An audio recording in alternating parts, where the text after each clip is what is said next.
തമിഴ്നാട് മുഖ്യമന്ത്രി ജയലളിതയുടെ ആരോഗ്യനില അതീവ ഗുരുതരമായി തുടരുന്നു. അപ്പോളോ ആശുപത്രിയിൽ നിന്നുള്ള ഏറ്റവും പുതിയ മെഡിക്കൽ റിപ്പോർട്ടിന്റെ അടിസ്ഥാനത്തിൽ അപ്പോളോ ഹോസ്പിറ്റലിലെ വിദഗ്ധരായ ഡോക്ടർമാരും ഒപ്പം എയിംസിൽ നിന്നുള്ള ഡോക്ടർമാരും ഇഗ്മോയുടെ സഹായത്തോടുകൂടി ജയലളിതയുടെ ശാരീരിക പ്രവർത്തനങ്ങൾ പഴയഗതിയിലേക്ക് കൊണ്ടുവരാനുള്ള കഠിന പരിശ്രമമാണ് നടത്തുന്നത്.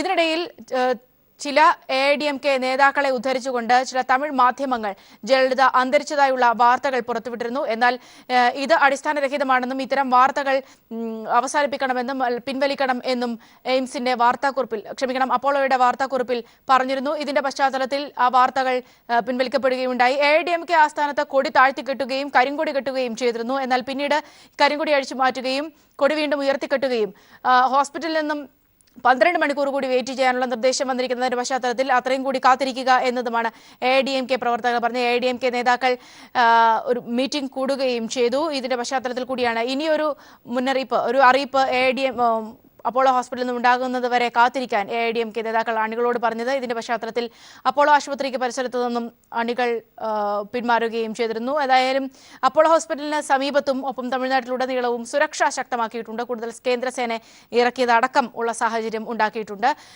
നിലവിൽ ഇന്നത്തെ ഒരു സാഹചര്യത്തിൽ ജയലളിത എന്ന രാഷ്ട്രീയക്കാരിയുടെ വിഷയം തന്നെയാണ് ഇന്ന് നമ്മൾ ഇനിയുള്ള മണിക്കൂറിൽ ചർച്ച ചെയ്യുന്നത്. ഇപ്പോൾ നമ്മോടൊപ്പം തത്സമയം സ്വാമി വിശ്വഭദ്രാനന്ദ ശക്തിബോധി തത്സമയം ചേർന്നുണ്ട്. ഒരുപക്ഷെ ഇന്നിപ്പോൾ ഇത്തരത്തിലുള്ള കാര്യങ്ങൾ, അതായത് ജയലളിതയ്ക്ക് ജീവഹാനി സംഭവിച്ചു എന്ന തരത്തിലുള്ള വാർത്തകൾ വരുന്നു, അത് മാറുന്നു. നമുക്കറിയാം, കഴിഞ്ഞ 3 മാസത്തോളമായി ഇന്നലത്തെ ഈ ഒരു സംഭവത്തോടൊപ്പം തന്നെ 3 മാസത്തോളമായി ജയലളിത അതീവ ഗുരുതരാവസ്ഥയിൽ കഴിയുകയാണ്. ഒരുപക്ഷെ രാജ്യത്ത് ഇന്നിപ്പോൾ ഈ ഒരു പല രാഷ്ട്രീയക്കാരും അല്ലെങ്കിൽ പല ഭരണാധികാരികളും ഇത്തരത്തിൽ ഗുരുതരാവസ്ഥയിലൂടെ കടന്നുപോയിട്ടുണ്ട്. ഒരുപക്ഷെ ജീവഹാനി സംഭവിച്ചിട്ടുണ്ട്, മരിച്ചിട്ടുണ്ട്. പക്ഷെ അതിനും അപ്പുറത്തേക്ക് നിൽക്കുന്ന ഒരു വിഷയമാണ് തമിഴ്നാട് പൊളിറ്റിക്സ്. അതുകൊണ്ട് തന്നെയാണ് ഇന്നിപ്പോൾ ഈ ഒരു അവസ്ഥയിൽ പോലും വലിയ സുരക്ഷയിലേക്കൊക്കെ കാര്യങ്ങൾ കൊണ്ടു ചെല്ലേണ്ട ഒരവസ്ഥയിലേക്ക് തമിഴ്നാട്ടിലെ കാര്യങ്ങൾ വന്നിരിക്കുന്നത്. കേന്ദ്രസേന പോലും ഇറങ്ങേണ്ട ഒരു അവസ്ഥയുണ്ടായിരിക്കുന്നു. ഒരുപക്ഷെ AIADMK പൊളിറ്റിക്സും ജയലളിതയും ഒപ്പം തന്നെ തമിഴ്നാട്ടിലെ ഇപ്പോഴത്തെ സാഹചര്യങ്ങളും ഒക്കെ പരിശോധിച്ചാൽ മനസ്സിലാക്കുന്നത് എന്താണ് സ്വാമി?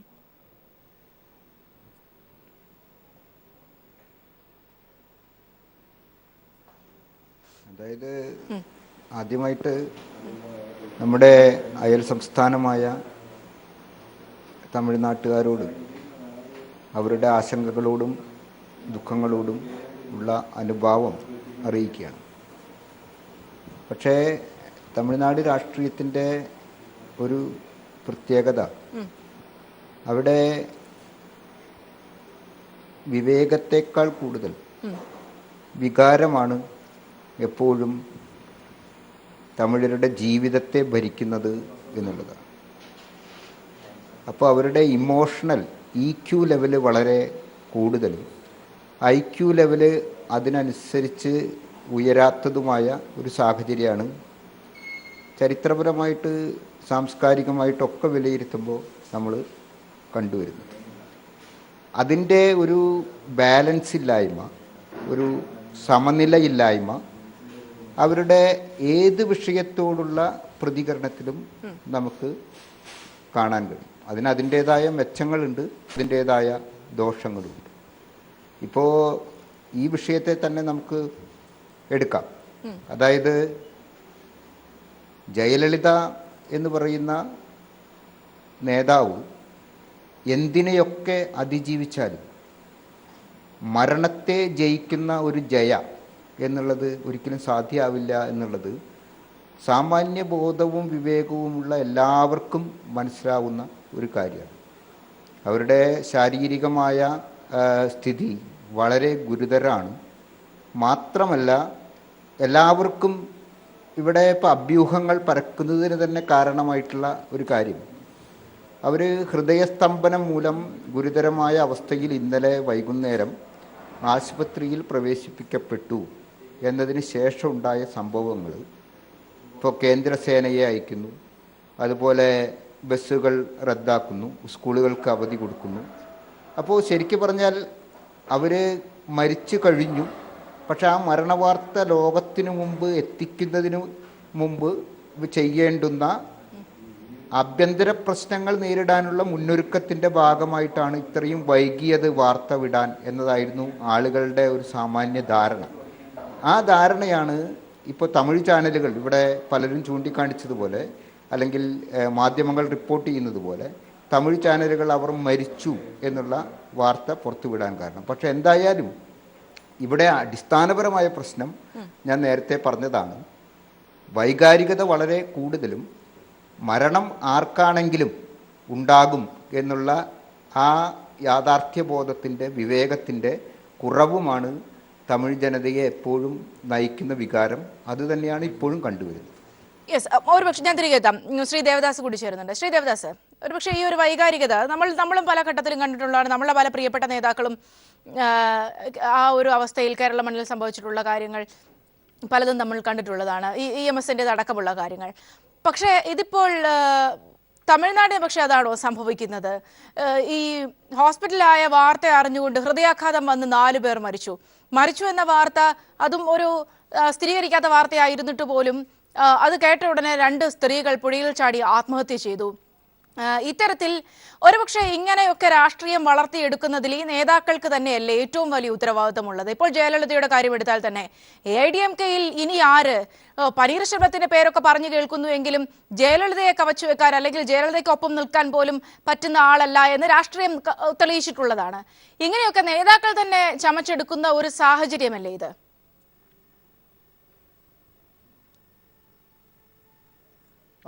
സൗമ്യ, ഇത് എന്താ പറയുക, ഇത് ഈ വൈകാരിക എന്നല്ല പറയണ്ടത്. എന്താ പറയുക, ഇതെല്ലാം സ്റ്റുപ്പിഡിറ്റിയാ. ഇവിടെ എന്താന്ന് പറഞ്ഞാൽ ഇവിടെ ജനങ്ങളെ ജീവനാണ് ഭീഷണി. അതുകൊണ്ട് ഇത് ഇന്ന് തുടങ്ങിയതല്ലോ. ഇതിപ്പം എന്ന് പറഞ്ഞാൽ 3 മാസമായിട്ട് മെഡിക്കൽ കോളേജിൽ ഈ അപ്പോളോ ഹോസ്പിറ്റൽ ഉണ്ടായിട്ട് മെഡിക്കൽ ബുള്ളറ്റിൻ 3 months ബിഫോർ ആ ലാസ്റ്റ് ബുള്ളറ്റിൻ വന്നത്. ഇന്ന് 12:00-ക്കാണ് ആദ്യത്തെ ഒരു ബുള്ളറ്റിനായിട്ട് വരുന്നത്, മെഡിക്കൽ ബുള്ളറ്റിൻ. പിന്നെയാണ് ആ ലണ്ടനിൽ നിന്നുള്ള മാഷെ ട്വിറ്റർ കാണുന്നത്. അപ്പോൾ ഈ 3 months സെൻട്രൽ എന്ത് ചെയ്തു? അതൊരു ചോദ്യമാണ്. ഇപ്പോൾ ഞാനൊരു എക്സാമ്പിൾ മാത്രം പറയാം, അതൊരു പൊളിറ്റിക്സ് അല്ല. ഇപ്പോൾ നിങ്ങൾ കേരളത്തിൽ കണ്ണൂരിൽ പൊളിറ്റിക്കൽ വയലൻസ് എന്നെല്ലാം പറഞ്ഞ് ഇവിടത്തേതായ BJP-ക്കാരെല്ലാം പോയി പറഞ്ഞിട്ട് സെൻറ്റർ ഇവിടെ പട്ടാളത്തെ ഇറക്കണമെന്ന് വിചാരിച്ചതാണ്. അത് നോക്കണം. അപ്പോൾ അതേസമയം അവിടെയാണ് പട്ടാളത്തെ ഇറക്കേണ്ടത്. ഇതിപ്പോൾ സെൻറ്റർ, ഇവർക്കിപ്പം state government is not there functioning, അത് ഷുവറായി.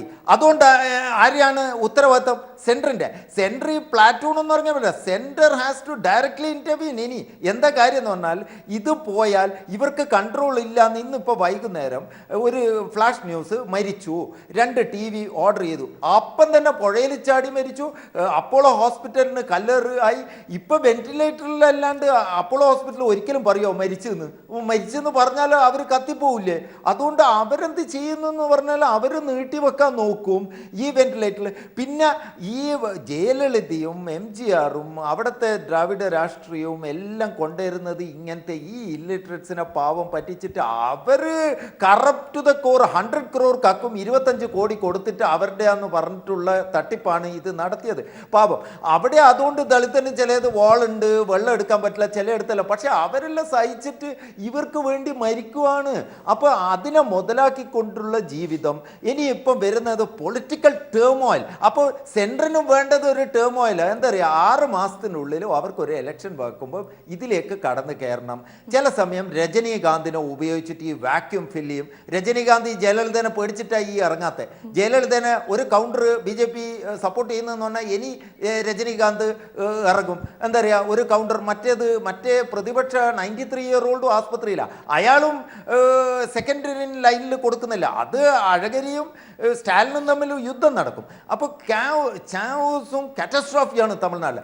അതിൽ ഏറ്റവും വലിയ ബെനിഫിറ്റ് സൗമ്യ എന്തെന്നാന്ന് പറഞ്ഞാൽ, കേരളത്തിൽ ആളിന്ന് ബസ്സിൽ പോകുന്ന ഏതൊരു കസിൻ എൻ്റെ പറഞ്ഞത്, മടങ്ങി പോകുമ്പം ബസ്സിൽ ലൈറ്റ് ഓഫ് ചെയ്തിട്ടാണ് പോയിന്ന, വെളിച്ചം കണ്ടാൽ പേടിച്ചിട്ട്. കടകളെല്ലാം ഔട്ട്സ്കേർട്സിൽ ഈ മറ്റേ ഈ പ്ലാന്റ് ഉണ്ട്, ഈ ന്യൂക്ലിയർ പ്ലാന്റിൻ്റെ അവിടെ കൽപ്പാകത്തിൻ്റെ അടുത്തുള്ളയും ഈ കൂടംകുളത്തിൻ്റെ അവിടെയുള്ളയെല്ലാം പ്ലാന്റിൻ്റെ അടുത്തുള്ള ഔട്ട്സ്കേർട്സിലെല്ലാം പീടികൾ പൂട്ടാൻ തുടങ്ങിയെന്ന്. അപ്പോൾ ഇവിടെ എത്തിയ സ്ഥിതി, ഇന്നലെ പെട്രോൾ പമ്പ് പൂട്ടി, കേരളത്തിലെ ബസ് നിർത്തിവെച്ച് കർണാടകക്കാരെ അറ്റാക്ക് ചെയ്യും, കേരളക്കാരെയും അറ്റാക്ക് ചെയ്യും. അപ്പോൾ ആൻറ്റി സോഷ്യൽ ഫോഴ്സസ് കയറും. അപ്പോൾ ഗവൺമെൻറ് ഇല്ല, ഈ 3 മാസം ഗവൺമെൻറ് ആയിട്ട് ഫംഗ്ഷൻ ചെയ്യുന്നില്ല. അതിൻ്റെ ഒരു എക്സാമ്പിൾ സൗമ്യ ഞാൻ പറഞ്ഞുതരാം. പാർലമെന്റിൽ ഡിമോണിറ്റൈസേഷൻ വന്നപ്പോൾ ഈ ADMK ഒരു സ്റ്റാൻസ് എടുത്തില്ല, പ്രതിപക്ഷത്തിന് ഇപ്പം നിന്നേ ഉള്ളൂ. എന്താ പറയുക, ഇവർക്ക് പേടി, ജയലളിത എന്താ സ്റ്റാൻസ് എടുക്കുമെന്ന് ഇവർക്ക് അറിയില്ല. അപ്പോൾ ജയലളിതക്ക് ബോധമില്ല എന്നുള്ള അർത്ഥം ഷുവറായി. അപ്പോൾ ഇവർ ഡമ്മി ഗവൺമെന്റ് വെക്കുമ്പോൾ കോടതി അത് ഇടപെട്ട. അതുകൊണ്ടാണ് അവരുടെ MP ശശികല പുഷ്പ പറഞ്ഞത്, ഇതില് ഇതിൻ്റെ ഉള്ളില് ഇവർ കുറെ കളി കളിക്കുന്നുണ്ട്, ജയലളിതേൻ്റെ കുറെ സ്വത്തുക്കൾ തട്ടിയെടുക്കാൻ ഇതിൻ്റെ അടുത്തുള്ള ആൾ ശ്രമിക്കുന്നു, ജയലളിതേൻ്റെ ഹെറിറ്റേജ്. അപ്പോൾ ശശികല ഇപ്പം മറ്റേ ശശികല ഇപ്പം ലീഡറാവും, പനീർ ശർമ്മ എന്ന ഡമ്മീനെ വെക്കും, എന്നിട്ട് ഇവർ ഈ വീതം വെച്ചിട്ട് കളിക്ക് കൊള്ളയെടുക്കും. സ്വാമി, ഇവിടെ സുപ്രധാനമായിട്ടുള്ളത് എപ്പോഴും തമിഴ്നാട് പൊളിറ്റിക്സ് നമ്മൾ പരിശോധിച്ചു കഴിഞ്ഞാൽ വളരെ അപ്രതീക്ഷിതമായ കാര്യങ്ങൾ പലതും സംഭവിക്കും. ഇപ്പോൾ ജയലളിതയുടെ കടന്നുവരവ് പോലും അങ്ങനെ തന്നെയാണ്. പ്രത്യേകിച്ച് ആർക്കും കാൽക്കുലേറ്റ് ചെയ്യാൻ പറ്റാത്ത ഒരു തരത്തിലേക്കൊക്കെ കാര്യങ്ങൾ പോയിരുന്നു. ഇപ്പോൾ DMKയുടെ അവസ്ഥയും മറ്റൊന്നാവില്ല. ഇവിടെ സ്വാഭാവികമായി ഇവിടെ സൂചിപ്പിച്ചതുപോലെ തന്നെ ഇനിയിപ്പോൾ കരുണാനിധി പ്രായമായി കഴിഞ്ഞിരിക്കുന്നു, ഇനിയൊരു ആര് എന്ന രീതിയിലേക്കൊക്കെ വരുമ്പോൾ കാര്യങ്ങൾ വലിയൊരു സ്പ്ലിറ്റിലേക്കൊക്കെ ആയിരിക്കും കാര്യങ്ങൾ പോകുന്നത്. പക്ഷേ ADMKയുടെ ഒരു വിഷയത്തിലേക്ക് വന്നാൽ അത് ഇനി എങ്ങനെയായിരിക്കും കൈകാര്യം ചെയ്യപ്പെടുക? തമിഴ്നാട് പൊളിറ്റിക്സിൽ ഒരു വലിയ വോയിസ് ഇല്ലാത്ത ഒരു അവസ്ഥയിലേക്കൊക്കെ ADMK ചെന്നെത്തപ്പെടേണ്ടി വരുമോ? അതിനും അപ്പുറത്തേക്ക് ഒരു MGRന് ശേഷം ജയലളിത വന്നതുപോലെ ഉള്ള ഒരു വലിയ ഒരു രക്ഷപ്പെടുത്തൽ ഉണ്ടാകാമെന്നോ ഒരു വലിയ ഒരു പ്രതീക്ഷയൊക്കെ ഇനിയും ADMK സ്നേഹിക്കുന്നവർക്ക് അല്ലെങ്കിൽ തമിഴ്നാട് പൊളിറ്റിക്സിനെ മനസ്സിലാക്കുന്നവർക്കുണ്ടോ?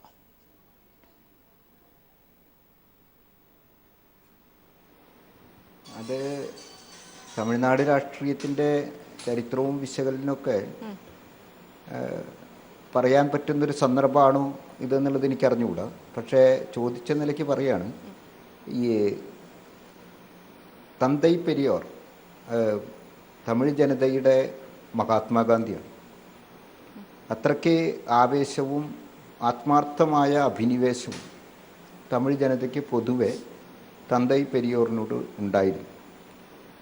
പക്ഷേ അദ്ദേഹം അണ്ണാദുരൈ തുടങ്ങിയ രാഷ്ട്രീയ നേതാക്കളെ വളർത്തി, അഥവാ ശിഷ്യ ഗണങ്ങളെ വളർത്തിയെടുത്തു. അണ്ണാദുരൈയും തന്തൈ പെരിയാറും തമ്മിൽ അഭിപ്രായ വ്യത്യാസം ഉണ്ടായതിനു ശേഷം അണ്ണാദുരൈ രൂപീകരിച്ച പാർട്ടിയാണ് DMK. അതിൽ കരുണാനിധിയും MGRും ഉണ്ടായിരുന്നു. പിന്നീട് അവർ തമ്മിൽ അഭിപ്രായ വ്യത്യാസം ഉണ്ടായിട്ടാണ് AIDMK ഉണ്ടായത്. പക്ഷേ ഇവിടെയൊക്കെ ജനം കരുണാനിധിയെ ഉപേക്ഷിച്ചില്ല, അണ്ണാദുരയെ ഉപേക്ഷിച്ചില്ല. തന്തൈ പെരിയോറുടെ കൂടെ നിന്നിരുന്ന ആളുകളാണ് എന്താ പറയുക, പിൻവലിഞ്ഞ് പോകേണ്ടി വന്നത്.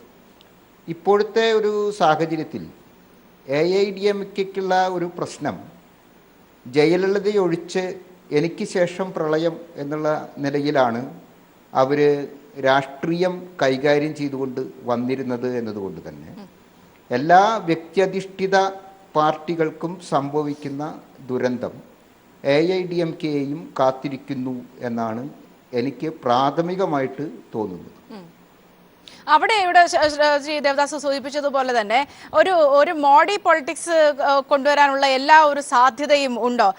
ഇന്നിപ്പോൾ തന്നെ എനിക്ക് തോന്നുന്നു ഇന്ന് അവിടെ അപ്പോളോ ഹോസ്പിറ്റലിൽ ആദ്യം എത്തിയ നേതാക്കളിൽ പ്രമുഖർ എന്ന് പറയുന്നത് അവിടുത്തെ തമിഴ്നാട്ടിലെ BJP ഹെഡ് തന്നെ ആയിരുന്നു. ഇതിനെക്കുറിച്ച് ട്വീറ്റ് ഇടാൻ വേണ്ടിയുള്ളൊരു ധൃതി കാണിച്ചത് സുബ്രഹ്മണ്യ സ്വാമി ആയിരുന്നു. അവിടെയൊക്കെ ഒരു മോഡി പൊളിറ്റിക്സിന്റെ ഒക്കെ സാധ്യത കാണുന്നുണ്ടോ സ്വാമി? പ്രത്യേകിച്ച് മോഡി ആവശ്യത്തിൽ കാണുന്നുണ്ടോ? അത് തമിഴ്നാടിനെ കുറിച്ച് ശരിക്കും അറിയാത്തതുകൊണ്ട് പറയുന്നതാണ്. കാരണം തമിഴ്നാട് ഒരിക്കലും ഈ ആര്യ മനുസ്മൃതി അധിഷ്ഠിത ബ്രാഹ്മണിക്കൽ മേൽക്കോയ്മ രാഷ്ട്രീയത്തിന് ഒരിക്കലും ഇടം നൽകാത്ത ഒരു സാംസ്കാരിക വൈചാരിക പശ്ചാത്തലമുള്ള നാടാണ്. അവർ ഒരുപക്ഷെ രജനീകാന്തിനെ അംഗീകരിച്ചേക്കും. പക്ഷേ രജനീകാന്ത് BJPയുടെ ഒപ്പമാണ് എന്നറിഞ്ഞാൽ തമിഴരുടെ സ്ഥിതി നേരെ വിരുദ്ധമായി പോകും. അതിന് ഉദാഹരണങ്ങളല്ല, അങ്ങനെ ഒരു രാഷ്ട്രീയ മുന്നേറ്റം അവിടെ ഉണ്ടായിട്ടില്ല. ഇപ്പോൾ ഉദാഹരണത്തിന് പറയാം, ഇപ്പോൾ വാജ്പേയി ഭരിക്കുന്ന സമയത്ത് BJP തമിഴ്നാട് പൊളിറ്റിക്സിലേക്ക് കടന്ന് പ്രവേശിക്കാനുള്ള ഒരുപാട് തന്ത്രങ്ങൾ മെനഞ്ഞിരുന്നു. അതിലൊരു തന്ത്രമാണ് APJ അബ്ദുൽ കലാമിനെ രാഷ്ട്രപതിയാക്കിയത് ഉൾപ്പെടെ. ഞാൻ APJ അബ്ദുൽ കലാമിനോടുള്ള എല്ലാ ബഹുമാനവും നിലനിർത്തിക്കൊണ്ട് തന്നെയാണ് പറയുന്നത്. അതിൽ അങ്ങനെ ഒരു രാഷ്ട്രീയ തന്ത്രം ഉണ്ടായിരുന്നു. ഒപ്പം ഈ തമിഴ് കോവിലുകളിലെ എല്ലാ പൂജാരിമാർക്കും ഇവർ പെൻഷൻ അനുവദിച്ചു. അതുപോലെയുള്ള ഒരുപാട് സൗജന്യങ്ങൾ പ്രഖ്യാപിച്ചു. അതിൻ്റെ വിതരണവുമായി ബന്ധപ്പെട്ട് ഒരു വലിയ സമ്മേളനം തന്നെ നടത്തി. ആ സമ്മേളനത്തിൽ മുരളി മനോഹർ ജോഷിയാണ് എന്നാണ് എൻ്റെ ഓർമ്മ, അന്നത്തെ മാനവ വിഭവശേഷി വകുപ്പ് മന്ത്രി ഒരു പ്രസ്താവന ഇറക്കി. നിങ്ങളിപ്പോൾ തമിഴിൽ ചൊല്ലുന്ന പ്രാർത്ഥനകൾ നമുക്ക് പണ്ഡിതന്മാരെ കൊണ്ട് സംസ്കൃതത്തിലേക്ക് മാറ്റാം, എന്നിട്ട് നിങ്ങൾ അത് പഠിച്ചിട്ട് വേണം ഇനി കോവിലുകളിൽ പൂജ നടത്താൻ എന്ന് അദ്ദേഹം പറഞ്ഞ വഴിക്ക് ഈ സൗജന്യം സ്വീകരിച്ച എല്ലാ പുരോഹിതന്മാരും ഒന്നടങ്കം എഴുന്നേറ്റ് നിന്നുകൊണ്ട് മുരളി മനോഹർ ജോഷിയുടെ മുഖത്തു നോക്കി പറഞ്ഞ ഒരു കാര്യമുണ്ട്, ഞങ്ങൾക്ക് തമിഴ് പേശിനാൽ പുരിയറ കടവുൾ പോതും എന്നാണ് അവർ പറഞ്ഞത്. അങ്ങനെ ഒരു തമിഴൻ്റെ വികാരം വളരെ ശക്തമായി തീക്ഷ്ണമായി അതിൻ്റെ എല്ലാ വൈകാരിക ശക്തിയോടും കൂടി നിലനിർത്തുന്ന ഒരു സമൂഹമാണ് ശരിക്കും പറഞ്ഞാൽ തമിഴ്നാടിലെ ജനങ്ങൾ എന്ന് പറയുന്നത്. അതുകൊണ്ട് അവിടേക്ക് മോഡിയുടെ വിദ്യയൊന്നും ചെലവാകാൻ പോകുന്നില്ല എന്ന് തന്നെയാണ് എൻ്റെ ദൃഢമായ ബോധ്യം. യെസ്, അതിലേക്ക് എത്താം. ഏതായാലും ശ്രീ ദേവദാസ്, ഇവിടെ സൂചിപ്പിച്ചതുപോലെ തന്നെ നേരത്തെ തന്നെ വലിയൊരു വിഷയം വന്നിരുന്നത്, ഇപ്പോൾ 3 മാസമായി ജയലളിത ഈ വിധത്തിൽ ആശുപത്രിയിൽ കഴിയും. നമുക്കറിയാം, നേരത്തെ ജയിൽവാസത്തിന്റെ സമയത്തുള്ള കാര്യങ്ങളൊക്കെ തന്നെയും എപ്പോഴും ഒരു നിഗൂഢത എവിടെയൊക്കെ കാത്തു സൂക്ഷിക്കാൻ മനഃപൂർവ്വമായോ ഒപ്പം തന്നെ ജയക്കൊപ്പമുള്ള ആളുകളോ ശ്രമിച്ചിരുന്നതിന്റെ ഒരു സാഹചര്യം ഉണ്ടായിരുന്നു. ഇപ്പോൾ മനസ്സിലാക്കാൻ സാധിക്കുന്നത്, ഒരു ഘട്ടത്തിൽ ജയലളിത മരിച്ചു എന്ന് കരുതി AIADMKയുടെ പ്രധാന പാർട്ടി ഓഫീസിന് മുന്നിൽ തന്നെ ഉള്ള റോയ്പേട്ടയിലെ ഓഫീസിന് മുൻപിലുള്ള കൊടി താഴ്ത്തി കെട്ടുന്ന ഒരു അവസ്ഥ പോലും ഉണ്ടായി. അതായത് ഔദ്യോഗികമായി AIADMK നേതാക്കൾ പോലും അങ്ങനെയാണ് കരുതിയത്, മരിച്ചു എന്ന രീതിയിൽ. പിന്നീട് അപ്പോളോയുടെ മെഡിക്കൽ ബുള്ളറ്റിൻ വരുന്നു. പല AIADMK നേതാക്കളും ജയലളിതയെ കാണാനൊക്കെ ശ്രമിച്ചുവെങ്കിലും അത് നടന്നില്ല. പനീർശെൽവത്തിന്റെ കാര്യം ചർച്ച ചെയ്യുമ്പോഴൊക്കെ തന്നെ വലിയ തർക്കങ്ങളൊക്കെ ഉണ്ടായി എന്ന് പറയുന്നൊരു സാഹചര്യമൊക്കെ ഉണ്ടായി. ഇത്തരം ചില നിഗൂഢതകൾ എപ്പോഴും എല്ലാ കാര്യത്തിലും പിന്തുടരുന്നുണ്ട്. ശ്രീ ദേവദാസ്. സൗമ്യ, ഈ ആദ്യം തന്നെ ഈ കുറേ നമ്മൾ എപ്പോഴും ചർച്ച ചെയ്യുമ്പോൾ ഈ എക്സ്പേർട്സ് എല്ലാം അവിടുത്തെ വൈകാരികത എന്നല്ല, സ്റ്റുപ്പിഡിറ്റി എന്ന് പറയും. പൊളിറ്റിക്കൽ സ്റ്റുപ്പിഡിറ്റിയും ഈ സോഷ്യൽ സ്റ്റുപ്പിഡിറ്റിയാണ്. ഈ സ്റ്റുപ്പിഡിറ്റി കൊണ്ട് നമ്മളുടെ ജീവനാണ് ഇപ്പം ഓൺ പെറിലീസ്. തമിഴ്നാട്ടിലെ ജനങ്ങളെ ജീവൻ മാത്രമല്ല, കേരളത്തിൽ കർണാടകയിൽ സാധാരണ ആളെ ജീവൻ ഇപ്പൊ പെറിലാണ്. അത് കാണാണ്ടാണ് ഈ എക്സ്പേർട്സ് ഇങ്ങനെ പറഞ്ഞുകൊണ്ടിരിക്കുന്നത്. അവിടുത്തെ ഭാഷയോ ഇതൊന്നും അല്ല ഇവിടുത്തെ പ്രശ്നം, ഗവേണൻസ് ആണ് പ്രശ്നം.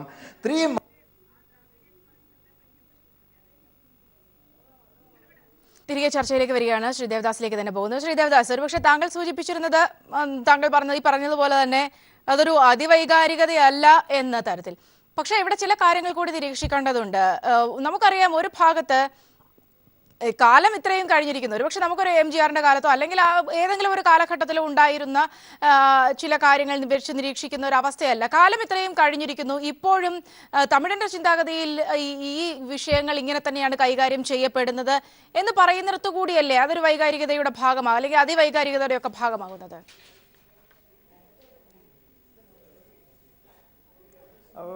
സൗമ്യ, അതാണ് ഈ ഇന്ത്യൻ്റെ ഒരു പ്രശ്നം. അത് കേരളത്തിലെ പോലത്തെ പ്രോബ്ലം അല്ല.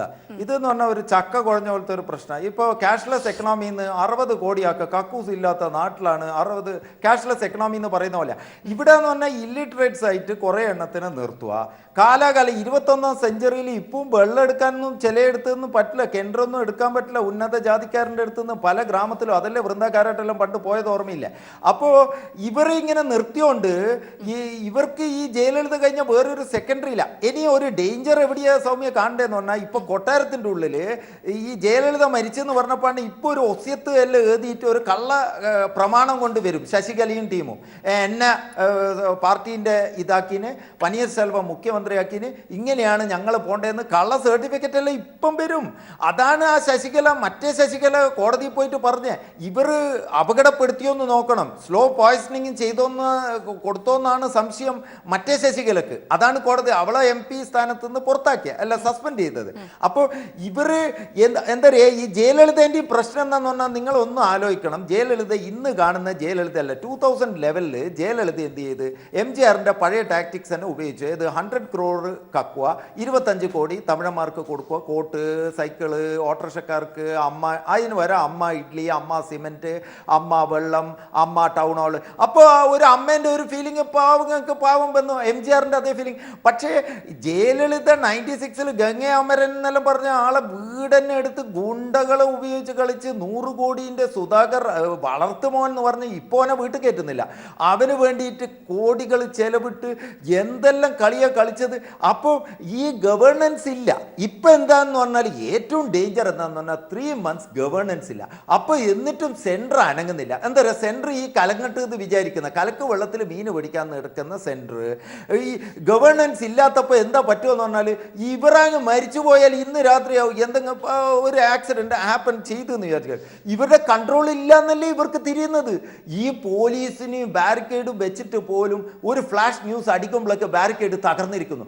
തകർന്നപ്പം ഇന്നലെ പോയ ആളേൻ്റെ 4 ഇരട്ടി ആൾ ഇപ്പോൾ ഹോസ്പിറ്റലിൻ്റെ മുമ്പിലേക്ക് എത്തിയിരിക്കുന്നു. ഒന്നും പറയാൻ പറ്റൂല. ഇനി മരിച്ചെന്ന് എങ്ങനെയാ അപ്പോളോ ഹോസ്പിറ്റൽ പറയാ?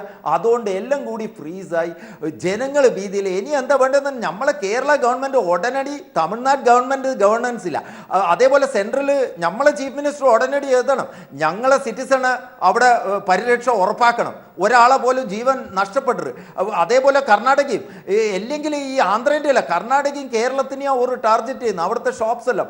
അപ്പോൾ ഇവർ എന്തെല്ലോ വൈകാരിക സ്കൂള് ഇല്ല എന്ന് പറയുന്നു, സ്കൂൾ ഉണ്ട് എന്ന് പറയുന്നു, ഇന്ന് ഉച്ചക്ക് പൂട്ടുന്നു, IT മേഖല പറയുന്നു നിങ്ങൾ വീട്ടിൽ നിന്ന് ചെയ്താൽ മതി. എന്താ ഒരു ഗവേണൻസ് ഇല്ല. അങ്ങനെ മന്ത്രി മഹാത്മാഗാന്ധി മരിച്ചിട്ട് ഇവിടെ ഇറങ്ങുമ്പോൾ ഇന്ദിരാഗാന്ധി മരിച്ചപ്പോഴാണ് സ്റ്റുപ്പിഡ് ആക്ട് കോൺഗ്രസ് ചെയ്തത്. മരം വീണാൽ അതിൻ്റെ അടിയിൽ നിന്ന് കുറേ എണ്ണം പോകുന്നു പറഞ്ഞ സ്റ്റുപ്പിഡ് ആക്ട് ചെയ്തത്.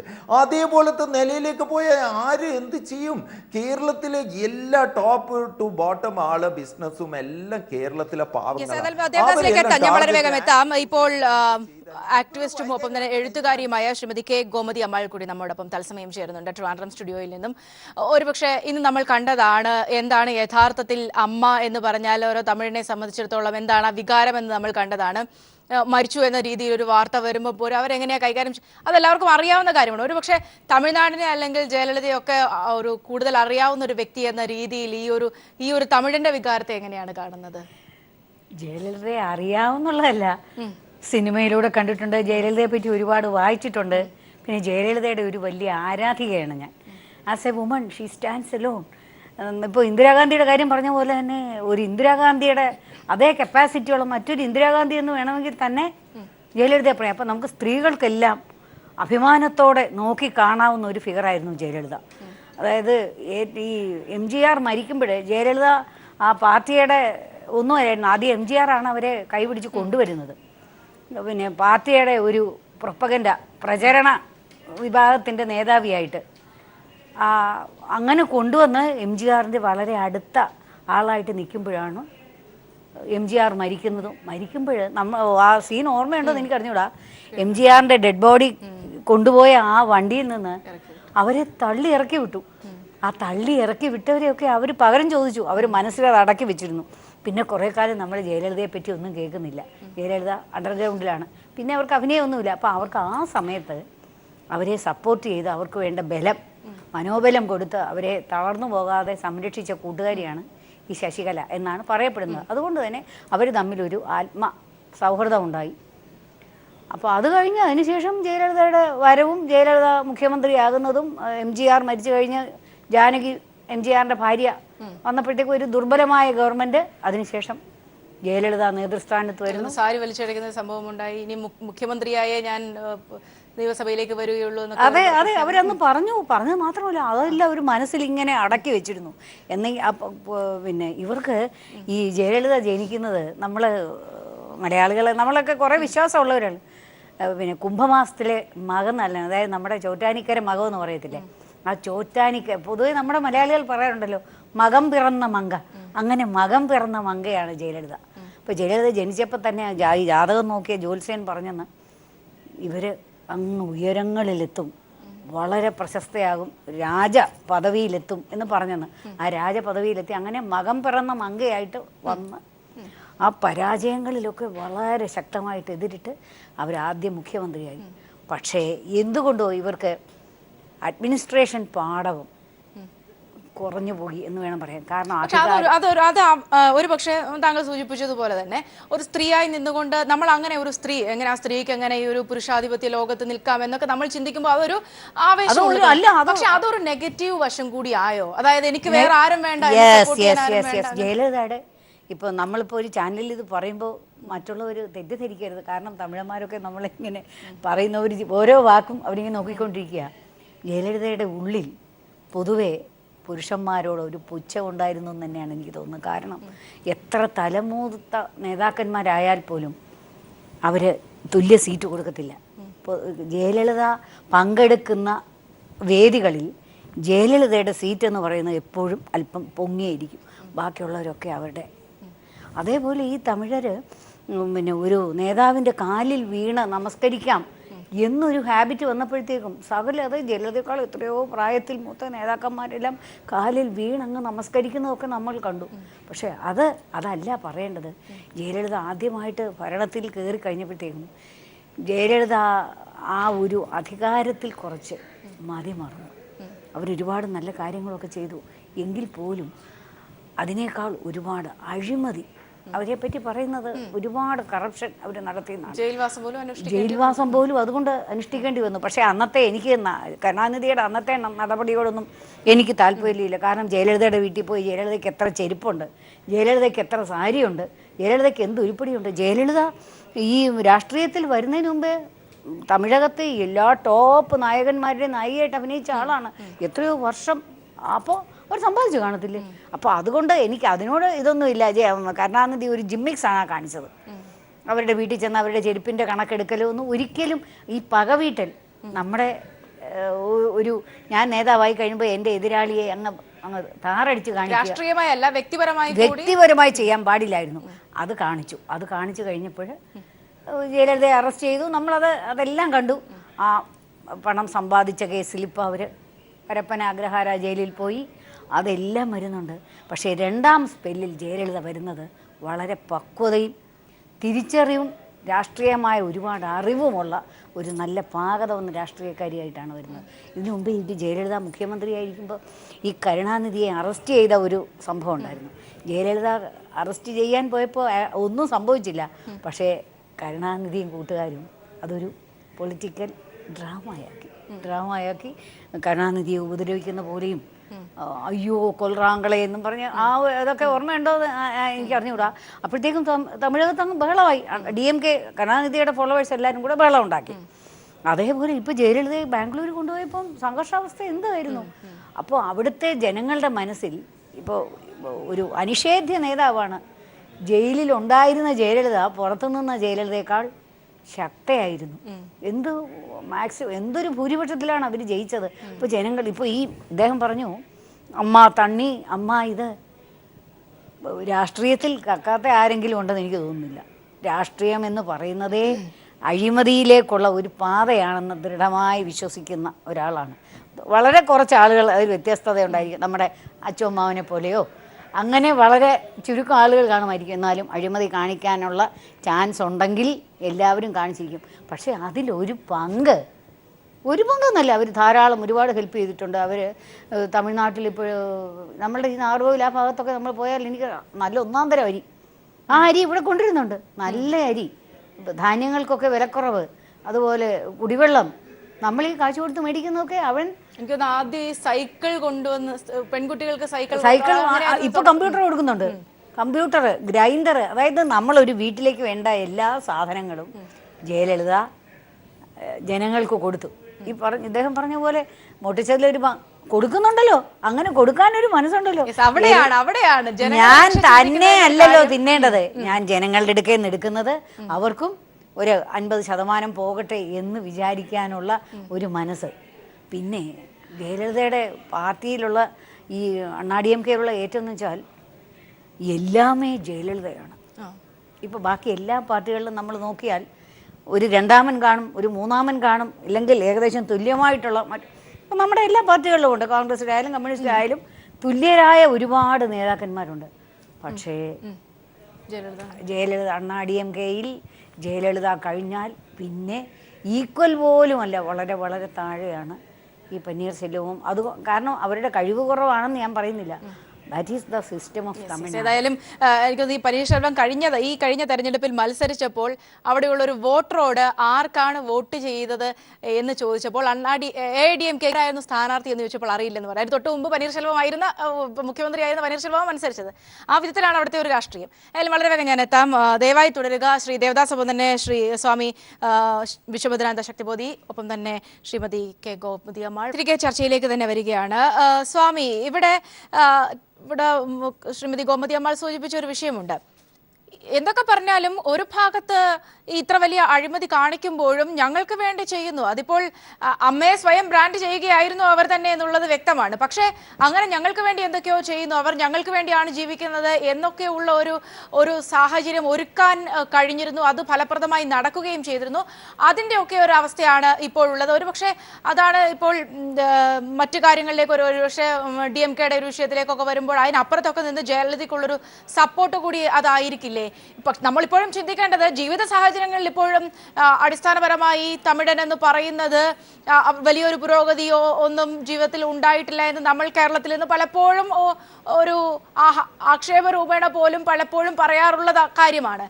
പക്ഷേ അതിനും അപ്പുറത്തേക്ക് ഇത്തരത്തിൽ തന്നെ വളർത്തിയെടുക്കാനുള്ള ഒരു ശ്രമം, അതല്ലേ ഇപ്പോഴത്തെ ഈ ഒരു സപ്പോർട്ടിനും ഒക്കെ ഒരു നിദാനമായിട്ടുള്ളത് സ്വാമി?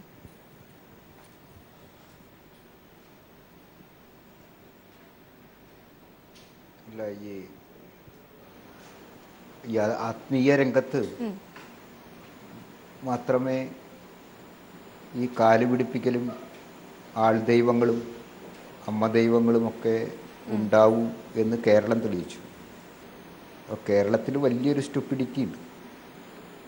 ആ സ്റ്റുപ്പിഡിറ്റിക്ക് ബദലായ ഭേദപ്പെട്ടൊരു സ്റ്റുപ്പിഡിറ്റിയാണ് തമിഴ്നാടിൻ്റെ സ്റ്റുപ്പിഡിറ്റി എന്നാണ് എനിക്ക് തോന്നിയിട്ടുള്ളത്. കാരണം എന്താണെന്ന് വെച്ചാൽ ജയലളിതയെ വോട്ട് ചെയ്ത് തോൽപ്പിക്കാനുള്ള അധികാരം തമിഴൻ പലപ്പോഴും ഉപയോഗിച്ചിട്ടുണ്ട്. അങ്ങനെയാണല്ലോ കരുണാനിധി അവിടെ മുഖ്യമന്ത്രി ആയിട്ടുള്ളത്. അവരവിടെ ജയലളിതയുടെ കാല് പിടിക്കുന്നുണ്ട്. ജയലളിത സ്വയം ബ്രാൻഡായിട്ട് അമ്മ എന്നുള്ളത് മാർക്കറ്റ് ചെയ്യുന്നുണ്ട്. അമ്മ ഉണവാലയം എന്ന് പറഞ്ഞ് എല്ലാ ദിക്കിലും വളരെ കുറഞ്ഞ ചിലവിൽ സുന്ദരമായ ആഹാരം ഞാനും അവിടെ നിന്ന് കഴിച്ചിട്ടുണ്ട്. അപ്പോൾ അത് ഒക്കെ കൊടുക്കുന്നുണ്ട്. ഒരു കായംകുളം കൊച്ചുണ്ണി ധാർമ്മികത, കായംകുളം കൊച്ചുണ്ണിക്ക് നമുക്ക് കൽപ്പിച്ചു കൊടുക്കാവുന്നൊരു ധാർമ്മികത ജയലളിതയ്ക്ക് കൽപ്പിച്ചു കൊടുക്കാം എന്നാണ് എനിക്ക് തോന്നിയിട്ടുള്ളത്. കാരണം അവർ കക്കുക മാത്രമല്ല, കട്ടതിൽ നിന്ന് ഒരു പാതി വളരെ അത്യാവശ്യം വേണ്ടവർക്ക് കൊടുക്കുന്നുണ്ട്, ജനങ്ങൾക്ക് കൊടുക്കുന്നുണ്ട് എന്നുള്ളത് ഒരു പ്രധാനപ്പെട്ട കാര്യമാണ്. അതോടൊപ്പം പറയേണ്ട മറ്റൊരു കാര്യം കൂടി അതിലൊരു കുഴപ്പമുണ്ട്. കുഴപ്പം എന്താണെന്ന് വെച്ചാൽ ഈ ജനാധിപത്യത്തിൻ്റെ പരമാധികാരിയായ പൗരൻ ഒരു സാരി കിട്ടിയാലോ ഒരു ടെലിവിഷൻ കിട്ടിയാലോ ഒരു കുടം കിട്ടിയാലോ അല്ലെങ്കിൽ ഒരു സൈക്കിള് കിട്ടിയാലോ അയാളുടെ പരമാധികാരത്തിൻ്റെ ഒരു മുദ്രണമായ വോട്ട് ആർക്ക് വേണമെങ്കിലും നൽകും എന്നുള്ള വളരെ അപകടകരമായ അഴിമതിക്കിടെയെല്ലാം അടിത്തറ ഇടുന്ന ഒരു സാഹചര്യം ഒരുക്കാനും തമിഴ്നാട് രാഷ്ട്രീയവും ജയലളിതയും വളരെ വഴിവെച്ചിട്ടുണ്ട് എന്നുള്ളത് പറയാതെ വയ്യ. യെസ്, ഞാൻ തിരികെ എത്താം. ശ്രീ വിശ്വഭദ്രാനന്ദ ശക്തിബോധി, ശ്രീ ദേവദാസ് ഇവിടെ സൂചിപ്പിച്ചതുപോലെ തന്നെ അടിസ്ഥാനപരമായി എന്താണ് തമിഴിന് നേട്ടമുണ്ടായതെന്ന് കൂടി പരിശോധിക്കേണ്ടതുണ്ട്. പലയിടത്തും മിക്സി നൽകിയിട്ടുണ്ട്, അല്ലെങ്കിൽ ഗ്രൈൻഡർ നൽകിയിട്ടുണ്ട്. പക്ഷേ പല വീടുകളിലും ഇപ്പോഴും വൈദ്യുതിയില്ല. പലയിടത്തും വാഹനങ്ങൾ അല്ലെങ്കിൽ സൈക്കിൾ നൽകുന്ന കാര്യങ്ങളുണ്ട്, പക്ഷേ വീട്ടിലേക്ക് എത്താനുള്ള വഴികളില്ല. ഇത്തരത്തിൽ തമിഴ്നാടിനെ സംബന്ധിച്ചിടത്തോളം ഈ ഒരു കാലം അത്രയും എന്തെങ്കിലും മാറ്റങ്ങൾ കൊണ്ടുവരാൻ ഇപ്പം വലിയ നേട്ടങ്ങൾ പലതും ഉണ്ടായിട്ടുണ്ട്, അതിനെല്ലാം മറച്ചു വെക്കുകയല്ല. പക്ഷെ അതിനും അപ്പുറത്തേക്ക് അടിസ്ഥാനപരമായി വലിയൊരു മാറ്റം ഉദ്ഘോഷിക്കുന്നത് പോലെ കൊണ്ടുവരാനുള്ളൊരു ശ്രമം യഥാർത്ഥത്തിൽ നടന്നിട്ടുണ്ടോ? ഇപ്പൊ ജയലളിതയുടെ വിഷയത്തിലായാലും അല്ലെങ്കിൽ മാറി മാറി വരുന്ന കരുണാനിധിയുടെ കാര്യത്തിലായാലും ഒക്കെ തന്നെ. ശ്രീദേവദാസ്, സൗമ്യ, ഇതെന്താ പറയുക, ഈ സോഷ്യോ പൊളിറ്റിക്കൽ ഇതിലെന്ന് പറഞ്ഞാൽ ആ ഗോമതി അമ്മൾ പറഞ്ഞ തന്നെ ശരി, അഴിമതി നടത്തിയാലും കൊടുക്കുന്നില്ല. അതന്നെയാ സ്വാമി പറഞ്ഞ ശരി. എന്താ പറയുക, 90% കായംകുളം കൊച്ചുണ്ണി ജനങ്ങൾക്ക് നൽകിയത്. 90%, 10% എടുത്തുള്ളൂ. വീരപ്പൻ 25% ഗ്രാമീണർക്ക് കൊടുത്തിട്ടുണ്ട്. അപ്പോൾ ജയലളിത ഈ ഗവേണിംഗ് എന്ന് പറഞ്ഞാൽ കൊള്ള സംഘം തന്നെയാണ്. അത് MGR, DMK എല്ലാം ഇതന്നെയാണ്. അന്ന് ഇവരിൽ ഒരു പ്രത്യേകതയുണ്ട്. എന്താ കാര്യം എന്ന് പറഞ്ഞാൽ, നിങ്ങൾ ഈ വലിയ പ്രോജക്ട്സ് കാണുന്നുണ്ടാവും, അവിടെ ഫ്ലൈ ഓവറുണ്ട്, സബർബൻ റെയിൽവേ, മറ്റല്ല ഏത് വലിയ പ്രോജക്റ്റ് വന്നാലും അഥവാ DMK വന്നാൽ അവരെന്നെ പറയും ഒരു 15% അപ്പുറത്ത് കൊടുക്കണം. ADMK റൂളിംഗ് ഫ്രണ്ടാ പറയുന്നത്, ഓപ്പോസിഷന് കൊടുക്കണം. എന്നാലും ഈ അസംബ്ലിയിൽ കുഴപ്പം വരില്ല. അപ്പോൾ വീതം വെച്ച് നൽകലാണ് ഇവരുടെ പണി, അത് വീതം വെച്ച് എടുക്കലാണ് പണി. എന്നിട്ട് കുറച്ച് ഇങ്ങനെ ഇവരുടെ വൈകാരിക, അത് സൗമ്യ പറഞ്ഞ് ശരിയാ, പലയിടത്തും ഇലക്ട്രിസിറ്റി ഇല്ല, 60% ഓഫ് ഔട്ട്സ്കേർട്സ്. എന്നിട്ട് ഇവർക്ക് ഈ മിക്സി എല്ലാം കൊടുത്തു. മിക്സി എന്ത് ചെയ്ത് വാങ്ങുക, ഇവർ തന്നെ ആൾക്കാരാണ്. ഈ ജയലളിത തന്നെ മിഡിൽ മാനായ ഷോപ്പ് കീപ്പറിനെയാ 5000 ഉറുപ്പ്യൻ്റെ മിക്സി 2000 ഉറുപ്പ്യക്ക് വാങ്ങിയിട്ട് നമ്മളെ ആദിവാസികളെ പറ്റിച്ചതിൻ്റെ അധിക തിയറി തന്നെ അവിടെ വെക്കിയത്. പക്ഷേ ഇപ്രാവശ്യം മാത്രം വന്നിട്ട് ഒരു ബോധം വന്നപ്പം സ്വർണ്ണമാല, ഹാള്, വെള്ളം, ഇഡ്ലി ബേസിക്സിലേക്ക് പിടിച്ചു. അത് ഭയങ്കര, അത് ഈ സദാം ഹുസൈൻ്റെ ട്രിക്സ് തന്നെ. എന്താ പറയുക, റെവല്യൂഷൻ ഉണ്ടാവില്ല, ബേസിക്സ് തന്നെ. ആ ലെവലിൽ നിന്ന് ഒരു 60 കൊല്ലം മുമ്പത്തെ ലെവലിൽ നിന്ന്, കേരളത്തിൻ്റെ ലെവലിൽ നിന്ന് ഒരിക്കലും തമിഴ്നാട് ഉയർന്നിട്ടില്ല. ഔട്ട്സ്കേർട്സ് സിറ്റിയിൽ എന്ന് പറഞ്ഞാൽ എന്താ പറയുക, ജന്മിമാർ 1000 ഏക്കർ 2000 ഏക്കർ, നിങ്ങളെ ശ്രീനിവാസനെ പോലെ മുത്തയ്യനെ പോലത്തെ ആൾക്കാരാണ്. അതാ മാരൻ ബ്രദേഴ്സ് 1.76 lakhs 2G ഇത് നടത്തിയിട്ട് സൺറൈസേഴ്സ് ഹൈദരാബാദ് ടീം വാങ്ങിയിട്ട് കള്ളപ്പണം കൊണ്ട് കളിക്കുന്നുണ്ട് IPL. അങ്ങനെയാണ് ഇത്. അപ്പോൾ പിന്നെ ഈ വൈകാര്യതയെ ഓർമ്മപ്പെടുത്തുന്ന പറഞ്ഞാൽ ഇപ്പം തന്നെ ടെസ്റ്റിൻ്റെ ടൂറുണ്ട്, England versus India match cancel ചെയ്തു. തമിഴ്നാട് LTTനെ കൊന്നുകൊണ്ട് അവിടുത്തെ കളിക്കാർ IPL സംഘകാരെയൊന്നും മദ്രാസ് കളിക്കരുതെന്നല്ലേ പറഞ്ഞത്. അവർ കളിക്കാൻ വിട്ടില്ലല്ലോ മുരളീധരനെയൊന്നും മദ്രാസിൽ IPL മാച്ചിൽ കളിക്കരുത് അവിടെ മാത്രം. അപ്പം ഇവർ പക്ഷേ അതേസമയം വേറൊരു പാരഡോക്സ് ഉണ്ട്. കാഞ്ചി ശങ്കരരാമൻ ഇതിൻ്റെ കേസിൽ, കൊലപാതക കേസിൽ സ്വാമീനെ അറസ്റ്റ് ചെയ്തതും ഇവർ തന്നെയാണ്. അപ്പം ഇവരൊരു ലിബറൽ ഇതെന്ന് തോന്നിക്കുമെങ്കിലും അൾട്ടിമേറ്റ്ലി ആ ഗോമതി അമ്മകൾ പറഞ്ഞ പോലെ ഒരു ഡിക്റ്റേറ്റർ ഇതുമാണ്. ഉള്ളിൽ ഒരു ഇമൽഡ മാർക്കോസ് സ്റ്റൈലാണ്, ഇമൽഡ മാർക്കോസ് ഓഫ് സൗത്ത് ആണ്. നമ്മളിപ്പോൾ വൈകാരികതയൊന്നും പറയണ്ട, ഈ സ്റ്റുപ്പിഡ് എന്നിട്ട് കാല് പിടിപ്പിക്കുക സ്റ്റേജിൻ്റെ മുകളിൽ ഇങ്ങനെ രാജ്ഞീനെ പോലെ. ഉള്ളിലൊരു രാജ്ഞി, എന്താ പറയുക, ഇവർ അമ്മ അങ്ങ് മൈസൂരിലെ ഒരു പാലസ് ഡാൻസർ അങ്ങനെയും. അപ്പോൾ അവർക്ക് ആ രാജവംശത്തിൻ്റെ ഒരു കൾട്ട് ഉള്ളിലുണ്ട്. അത് ഒരു ഈ ഗവേണിംഗ് റൂളിലാക്കി. അപ്പോൾ ഒരു സെക്കൻഡറി ആളെ ആരും ഇവർ മുന്നോട്ടേക്ക് വരുത്തൂല. അതാണ് ശശികലയായിട്ട് ഷെയ്ഡി ഡീൽസ്. ശശികല ഇനിയിപ്പോൾ മരിക്കുന്നതെന്ന് കണ്ട ശശികല എന്ത് ചെയ്യുമെന്ന് പറഞ്ഞാൽ, ശശികല എന്ത് ചെയ്യുമെന്ന് പറഞ്ഞാൽ ഒസ്യത്ത് എഴുതിയിട്ട് പറയും. ഇപ്പോൾ ഒരു റെക്കോർഡ്സ് വരും, കള്ള റെക്കോർഡ്സ് ഇപ്പം വരും ഒരു സ്റ്റാമ്പ് പേപ്പറിൽ. മറ്റേ ഈ ജയലളിത ഒപ്പിട്ട് എന്ന് പറഞ്ഞിട്ട് ഒരു കള്ള ഒപ്പെല്ലാം ചുണ്ടൊപ്പ് ഇടിയിപ്പിച്ചിട്ടുണ്ടാവും. ആ എഴുത്ത് വരും. ഇവരുടെ കോടിക്കണക്കിനായ അഴിമതിയും എല്ലാണ്ടുള്ള സിനിമയിലുള്ള സ്വത്തുക്കളും ആരെല്ലാം വീതം വെച്ച് എടുത്തു എന്ന് അറിയില്ല, ഇവരെ പോയ്സ് ഗാർഡിൽ എന്ത് നടന്നെന്ന് അറിയില്ല. അപ്പോൾ കമ്മീഷനും ഇതുമായിട്ട് ഒരു ഏറ്റവും നമുക്ക് അതൊന്നുമല്ല നമ്മൾ നോക്കേണ്ട. Jayalalithaa will die or not നമ്മളെ കൺസേൺ അല്ല. പക്ഷെ നമ്മളെ കേരളവും കർണാടകയെല്ലാം അവിടുത്തെ സാധാരണ ജനങ്ങളുടെ ജീവനാണ് പ്രശ്നം. ഇപ്പം അതിൻ്റെ ഗവൺമെൻസ് ഇല്ല.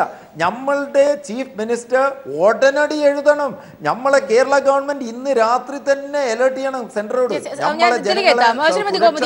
തമിഴ്നാടിനെയൊക്കെ കൂടി അറിയാവുന്ന ഒരു വ്യക്തിയാണല്ലോ താങ്കൾ. ഇവിടെ സൂചിപ്പിച്ചതുപോലെ തന്നെ ഇവിടെ തമിഴ്നാടിന് ഒരു പ്രശ്നമുണ്ടെങ്കിൽ ഇപ്പൊ നമ്മളുടെ ഒരു പ്രശ്നമാണെങ്കിൽ നമ്മൾ കേരളത്തിനകത്ത് തീർക്കാൻ അത്രത്തോളം പ്രബുദ്ധരാണ് നമ്മൾ എന്ന് പറയും. പല കാര്യങ്ങളിലും മറ്റു പല അഭിപ്രായ വ്യത്യാസങ്ങളും നമ്മളുടെ നാട്ടിൽ ഇതുപോലെ ഈ അന്ധമായ താരാരാധനയോ അന്ധമായ വ്യക്തി ആരാധനയോ ഒന്നുമില്ല. നമ്മളിപ്പോൾ തലയിൽ കയറ്റി വെച്ചിരിക്കുന്ന നമ്മൾ ജീവനാണെന്ന് കരുതുന്ന നേതാവാണെങ്കിലും ഒരു തെറ്റ് കണ്ടാൽ നമ്മൾ നിഷ്പ്രയാസം വലിച്ചു താഴെ ഇടാൻ നമുക്ക് മടിയൊന്നുമില്ല. അതെന്തുകൊണ്ടോ നമ്മൾ വിദ്യാഭ്യാസം ഉള്ളത് കൊണ്ട് മാത്രമല്ല, നമ്മൾ culturally we differ from Tamil Nadu. തൊട്ടടുത്തുള്ള പ്രദേശമാണ് എങ്കിൽ പോലും നമ്മൾ കൾച്ചറലി നമ്മൾ തമിഴ്നാടിൻ്റെയോ ആന്ധ്രയുടെയോ ഒന്നും പാത പിന്തുടരുന്നവരല്ല. ഇപ്പം നിസാരി ഇപ്പോൾ തമിഴ്നാട്ടിലൊക്കെ ഒരു കടയിൽ ഒരു സിനിമാ താരത്തിന് കയറി പോകാൻ നോക്കത്തില്ല. നമ്മൾ എപ്പോഴും കാണാറില്ലേ, പലപ്പോഴും ഞാൻ നമ്മുടെ താരങ്ങൾ മണിയമ്പൾ രാജു അവരൊക്കെ ഈ ഇവിടെയൊക്കെ ഇങ്ങനെ നമുക്ക് ഒരു അന്ധമായ താരാരാധനയില്ല. ഇല്ല എങ്കിൽ നമ്മുടെ മുരളിയൊക്കെ ഇലക്ഷനിൽ നിന്ന് ജയിച്ചു കാണുമല്ലോ. നമ്മളപ്പോൾ താരങ്ങളെ വിലയിടുന്നത് ഒരു പ്രത്യേക രീതിയിലാണ്. നിൻ്റെ അഭിനയമൊക്കെ കൊള്ളാം, പക്ഷെ നീ എന്നെ ഭരിക്കാനൊന്നും വരണ്ട എന്ന ഒരു നമ്മുടെ മലയാളിയുടേതായ ആ ഹുങ്ക്, നമ്മുടെ മനസ്സിലെ ആ ഒരു ഈഗോ നമ്മൾ എപ്പോഴും പ്രദർശിപ്പിക്കുന്നവരാണ്. ഇവരങ്ങനല്ല. ഈ തമിഴൻ അടിസ്ഥാനപരമായിട്ട് വികാരജീവിയാണ്. അപ്പോൾ ഇവരുടെ ഈ കരയുന്നവരൊക്കെ ചുമ്മാ അല്ല കരയുന്നത്, അവരുള്ളിൽ തട്ടി തന്നെയാണ് കരയുന്നത്. അമ്മ എന്ന് പറഞ്ഞാൽ അവർക്ക് അവരുടെ സ്വന്തം അമ്മകൾ. ഇപ്പം തന്നെ ഈ ജയലളിത മരിച്ചു എന്നൊരു വാർത്ത വന്നു കഴിഞ്ഞാൽ അവിടെ എത്ര പേര് മരിക്കും. അന്ന് തന്നെ ഈ MGR മരിച്ചപ്പോൾ MGRനെ എന്തുകൊണ്ടാണ് ദഹിപ്പിക്കാത്തതെന്നറിയാമോ? അവരന്ന് തന്നെ അത് പറഞ്ഞിരുന്നു. MGRനെ കടൽക്കരയിൽ മെറീന ബീച്ചിൽ കൊണ്ടുപോയി അടക്കുമായിരുന്നു. He was buried, not burned. അതെന്താന്ന് വെച്ചാൽ അങ്ങനെ ബേണിങ് നടത്തിയിരുന്നെങ്കിൽ കൂടെ നമ്മുടെ സതി പോലെ ഉടന്തടി ചാകാൻ ഒരുപാട് ആളുകൾ വരുമായിരുന്നു. കാരണം അവനെ ഭരിക്കുന്നത് വികാരമാണ്, മുൻപിൻ ആലോചനയില്ല. ജയലളിത ആശുപത്രിയിലായപ്പോൾ 2-3 പേരങ്ങ് ആത്മഹത്യ ചെയ്തു. അപ്പോൾ ഈ ഒരു ഫീലിംഗ് എന്ന് പറയുന്നത് സംതിങ് എൻ്റയർലി ഡിഫറെൻറ്റ്. അപ്പോൾ ഈ ഇദ്ദേഹം പറഞ്ഞ പോലെ അവൻ്റെ ആ ബേസിക് നീഡ് എന്ന് പറയുന്നത് അത് കിട്ടിയാൽ അവൻ. പക്ഷെ അവിടെ തന്നെ ഇപ്പോൾ സാഹിത്യം കൊണ്ട് വളരെ റിച്ചാണ് തമിഴ്നാട് എന്ന് പറയുന്നത്. പക്ഷെ മലയാളി കാണുന്ന അതേ ഒരു വികാരത്തിൽ തമിഴ് സാഹിത്യവും ഉൾക്കൊള്ളുന്നവർ കൂടിയാണ്. അഴക് തമിഴ് വളരെ സമ്പന്നമായ സാഹിത്യമാണ്. പക്ഷെ ഇങ്ങനെയുള്ള കാര്യങ്ങൾക്കൊന്നും ഈ തമിഴിനെ അങ്ങനെ ഒരു പാരമ്പര്യത്തിൽ നിന്നും അവർ ഒരുപാട് അങ്ങ് വ്യതിചലിച്ചു. അതിന് പ്രധാന കാരണമെന്ന് പറയുന്നത് ഈ TV സിനിമയും ഈ വിഷ്വൽ മീഡിയ വന്നു കഴിയുമ്പോഴത്തേക്കും ഈ കാണുന്നതെല്ലാം സത്യമാണ്. സിനിമ ശരിക്കും ഒരു ലൈഫായിരുന്നു. ഒരു സിനിമ എന്ന് പറഞ്ഞാൽ തമിഴൻ്റെ ജീവിതത്തിൻ്റെ ഒരു മെയിൻ അംശം സിനിമ തന്നെയാണ്. സിനിമാക്കാരും സിനിമാ താരങ്ങളും തമിഴൻ്റെ മാത്രമല്ല ആന്ധ്രക്കാരൻ്റെ. ഇല്ലെങ്കിൽ ചന്ദ്രബാബു നായിഡുവിന് പിന്നെ അല്ല നമ്മുടെ NTRന് അവിടെ മുഖ്യമന്ത്രിയാകാൻ പറ്റുമോ? ഒരു സുപ്രഭാതത്തിലല്ലേ എല്ലാവരെയും വിളിച്ചോണ്ട് അദ്ദേഹം തെലുങ്ക് ദേശം എന്ന് പറഞ്ഞൊരു പാർട്ടി ഉണ്ടാക്കുന്നു, അതിൻ്റെ നേതാവാകുന്നു, മുഖ്യമന്ത്രിയാകുന്നു, പ്രധാനമന്ത്രി വരെ വെല്ലുവിളിക്കുന്നു. അതൊക്കെ സാധ്യമാകുന്നത് അവൻ്റെ ആ ദ്രവീഡിയൻ കൾച്ചർ, അതായത് അവൻ്റെ മനസ്സിൽ വികാരങ്ങളാണ്. അവന് ഈ സിനിമ പിന്നെ NTRനെ ഓർമ്മയുണ്ടോ? ഇയാൾ കണ്ടിട്ടുണ്ടോ എന്ന് എനിക്കറിയാം. NTR സിനിമയിലൊക്കെ ശ്രീകൃഷ്ണൻ്റെ വേഷത്തിലാണ് വരുന്നത്. പുണ്യപുരാണ വേഷം, ശ്രീരാമനായിട്ടും ശ്രീകൃഷ്ണനായിട്ടും അതുപോലെയുള്ള ദൈവങ്ങളുടെ വേഷത്തിലാണ് വരുന്നത്. അപ്പോൾ അദ്ദേഹത്തെ കണ്ടത് ഒരു സിനിമാ താരമായിട്ടല്ല, ശ്രീകൃഷ്ണനായിട്ടും ശ്രീരാമനായിട്ടും ഒക്കെ കണ്ട് അദ്ദേഹത്തെ കാണാൻ വേണ്ടി NTRൻ്റെ വീടിൻ്റെ വാതുക്കൽ ഇങ്ങനെ രാവിലെ ക്യൂ നിൽക്കുമെന്നാണ്. അപ്പോൾ ആ ഒരു ഫീലിംഗ് ആണ് അവിടെ എല്ലാം അവനെ ഭരിച്ചത്. തമിഴ്നാട് വളരെ ബാക്ക്വേർഡായിട്ട് കിടക്കുന്ന, ഇപ്പം അദ്ദേഹം പറഞ്ഞ പോലെ തന്നെ ഗ്രാമങ്ങൾ, വെളിച്ചമെത്താത്ത ഗ്രാമങ്ങൾ, പ്രോപ്പറായ പാതയില്ലാത്ത ഗ്രാമങ്ങൾ ഇപ്പോഴും അവിടെ അടിമപ്പണി ചെയ്യുന്നു. നമ്മുടെ കേരളത്തിൽ ആലോചിക്കാൻ പറ്റത്തില്ല. തീണ്ടലും തൊടിയിലും ഇപ്പോഴും ഉണ്ട്. അതായത് ഒരു പ്രത്യേക ജാതിക്കാർ കുടിക്കുന്ന ഗ്ലാസ്സിൽ കടയിൽ ഇന്നും ഈ ജാതി വ്യവസ്ഥയുണ്ട്. അവരിയ്ക്കുന്ന ബെഞ്ചിൽ ഇവരിയ്ക്കാൻ പാടില്ല. ഇരുന്ന് പോയാൽ അടിയുണ്ട്. നമ്മൾ അതിനെപ്പറ്റി ഒരുപാട് പുസ്തകങ്ങളും അതിനെതിരെ എഴുതി ഒരു പയ്യനെ കൊല്ലുകയൊക്കെ ചെയ്തു. അപ്പോൾ ജാതി ഇപ്പോഴും നമ്മുടെ പെരുമാൾ മുരുകൻ്റെ എന്തായിരുന്നു മാധുരിഭാഗൻ, ഓർമ്മയുണ്ടോ? മാധുരിഭാഗൻ എന്ന് പറഞ്ഞ് തമിഴ്നാട്ടിലെ ഒരു വലിയ എഴുത്തുകാരനാണ് പിന്നെ പെരുമാൾ മുരുകൻ. ആ പെരുമാൾ മുരുകൻ തമിഴ്നാട്ടിൽ ഒരു 150 വർഷങ്ങൾക്ക് മുൻപ് നിലനിന്നിരുന്ന ഒരു ആചാരത്തെ കാര്യമായിട്ടൊന്നും ടച്ച് ചെയ്തില്ല. അങ്ങനെ ഒരു ആചാരം ഉണ്ടായിരുന്നു എന്ന് പറഞ്ഞ് അതിനെ ബേസ് ചെയ്ത് പുള്ളി ഒരു നോവൽ എഴുതി, മാധുരിഭാഗൻ എന്ന് പറഞ്ഞാൽ സ്ത്രീക്ക് ശരീരത്തിൻ്റെ ഒരു ഭാഗം കൊടുത്തവൻ. അർത്ഥനാരീശ്വരൻ പറഞ്ഞത് മലയാളത്തിൽ ട്രാൻസ്ലേറ്റ് ചെയ്തു. അതിൻ്റെ ഇംഗ്ലീഷ് ഞാൻ വായിച്ചില്ല, മാധുരിഭാഗൻ തന്നെ ഞാൻ വായിച്ചു, തമിഴ് തന്നെ വായിച്ചു. അപ്പോൾ അതിന് അദ്ദേഹത്തിന് അവിടെ നിൽക്കാൻ പറ്റിയില്ല. ഈ പെരുമാൾ മുരുകന് അദ്ദേഹത്തിൻ്റെ സ്വന്തം സ്ഥലത്ത് നിന്ന് വേറൊരു സ്ഥലത്തേക്ക് പറിച്ചു നടേണ്ടി വന്നു. അത്തരം വൈകാരികമായി എല്ലാത്തിനെയും സമീപിക്കുന്ന ഒരു മനസ്സ് അവർക്കുണ്ട്. അപ്പോൾ അതുകൊണ്ട് തന്നെ സ്വന്തം ഉന്നമനത്തിനോ അതിനെല്ലാം അവർ രണ്ടാം പക്ഷമേ കൊടുക്കുന്നുണ്ട്. ഇപ്പോൾ ജയലളിത വരുന്നെന്ന് പറഞ്ഞാൽ അവർ ദിവസങ്ങളോളം കാത്തു നിൽക്കും. നമ്മുടെ മലയാളിയൊന്നും അങ്ങനെ നിൽക്കത്തില്ല. തിരികെ ചർച്ചയിലേക്ക് വരികയാണ്. ശ്രീദേവദാസ്, ഇവിടെ സൂചിപ്പിച്ച പോലെ തന്നെ പല കാര്യങ്ങളിലും ഉന്നമനം നേടി എന്ന് പറയുമ്പോൾ സ്വാഭാവികമായി നമ്മൾ അക്കാദമിക് ലെവലിലേക്കാണ് എപ്പോഴും ശ്രദ്ധിക്കുന്നത്. പക്ഷേ അത്തരം കാര്യങ്ങളിലൊക്കെ നമ്മൾ പല പല യൂണിവേഴ്സിറ്റികളുടെ കാര്യത്തിലായാലും അല്ലെങ്കിൽ കോഴ്സുകളുടെ കാര്യത്തിലായാലും ഒക്കെ തന്നെയും നമ്മൾ പലപ്പോഴും തമിഴ്നാടിനെ ഡിപ്പെൻഡ് ചെയ്യാറൊക്കെ ഉണ്ട്. പക്ഷെ അപ്പോഴും അടിസ്ഥാനപരമായിട്ട് ആ തരത്തിലേക്ക് മാറാൻ, അതായത് തങ്ങളുടെ ഉന്നമനമാണ് ഇവിടെ വേണ്ടത് എന്ന രീതിയിലേക്കൊന്നും ചിന്തിക്കാൻ എന്തുകൊണ്ട് തമിഴ്നാട് അല്ലെങ്കിൽ തമിഴനാകാതെ പോകുന്നു? അതിനൊക്കെ ഇത്തരത്തിലുള്ള ജയലളിതയെ പോലെയുള്ള അല്ലെങ്കിൽ അത്തരത്തിൽ അധികാര സ്ഥാനങ്ങളിൽ ഇരിക്കുന്നവർക്കുള്ള ഒരു പങ്ക് കൂടി അതിനൊപ്പം ഉണ്ടോ? ശ്രീദേവദാസ്.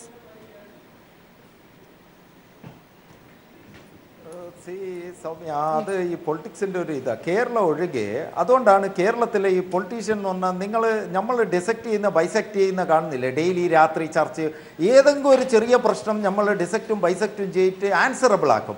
അതാണ് കേരളത്തിൻ്റെ ലിറ്ററേറ്റ് സ്റ്റേറ്റ് എന്നുള്ളതിൻ്റെ ഒരു ഗുണവും. എല്ലാത്തിനെയും ഞങ്ങൾ ക്രിട്ടിക്കലി അനാലിസിസ് ചെയ്യുന്നതാണ്. അതേസമയം മറ്റേത് ഇല്ലിറ്ററേറ്റ്സ് ആണ്. എന്നിട്ട് അവരെ അങ്ങനെ വെച്ചു. ഇവർക്ക് അതാണ് നോർത്ത് ഇന്ത്യയിൽ സംഭവിക്കുന്നത്. അപ്പോൾ നിങ്ങൾ എന്തെങ്കിലും ഒരു പ്രശ്നം, ഇപ്പോൾ ഡിമോണിറ്റൈസേഷൻ വരുമ്പോൾ നാളെ അയോധ്യ പ്രശ്നം ഇട്ടാലും ആ ചർച്ചയാവും, അല്ലെങ്കിൽ പാക് വാറാവുമ്പോൾ ആ ചർച്ചയാവും, വർഗീയ വിഷം കുത്തിവെക്കും.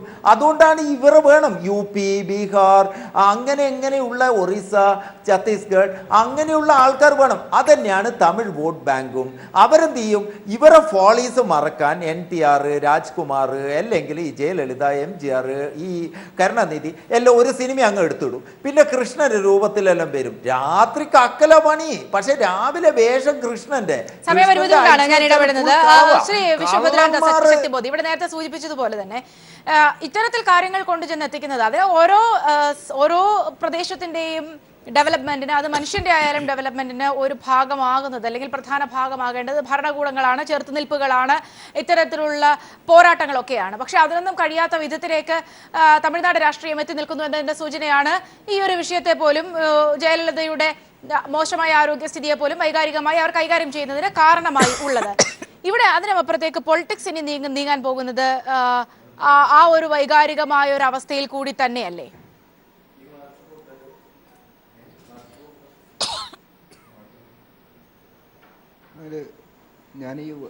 ഞാൻ പറഞ്ഞത് ആദ്യം പറഞ്ഞത് ഈ ചർച്ചയുടെ തുടക്കത്തിൽ തന്നെ പറഞ്ഞൊരു കാര്യം, അവരുടെ ഇമോഷണൽ EQ ലെവൽ വളരെ കൂടുതലാണ്. അതിൻ്റെ അർത്ഥം അവർക്ക് IQ ലെവൽ ഇല്ല എന്നല്ല.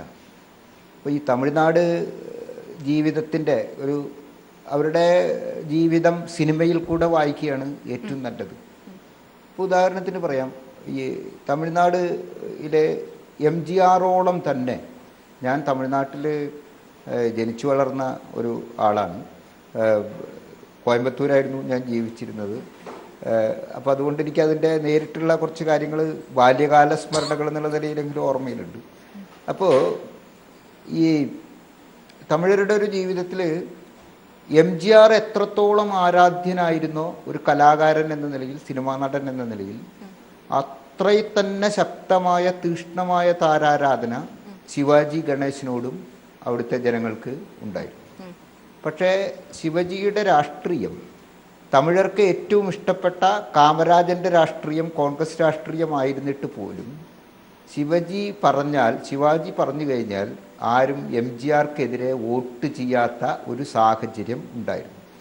അപ്പോൾ അവർ പൊളിറ്റിക്സിനെ കണ്ടിരുന്നത് വേദനിക്കുന്നവന്, ദാഹിക്കുന്നവന് വെള്ളം കൊടുക്കുന്ന ഒരു സേവന പ്രക്രിയയായിട്ട് രാഷ്ട്രീയത്തെ കാണുന്ന ഒരു സ്വഭാവം തമിഴിനുണ്ട്.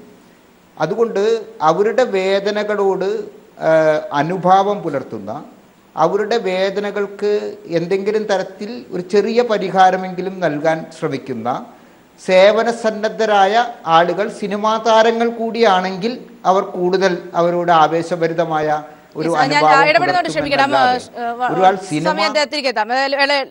സമയപരിമിതിയുണ്ട്. ശ്രീമതി ഗോമതി അമ്മ ഏതായാലും പറഞ്ഞ് അവസാനിപ്പിക്കുകയാണ്. അതിന് മുൻപായി ഏതായാലും ഒരു ബുക്ക് എഴുതണം എന്നൊക്കെ ഇങ്ങനെ തയ്യാറെടുത്തുകൊണ്ടിരിക്കുകയായിരുന്നു.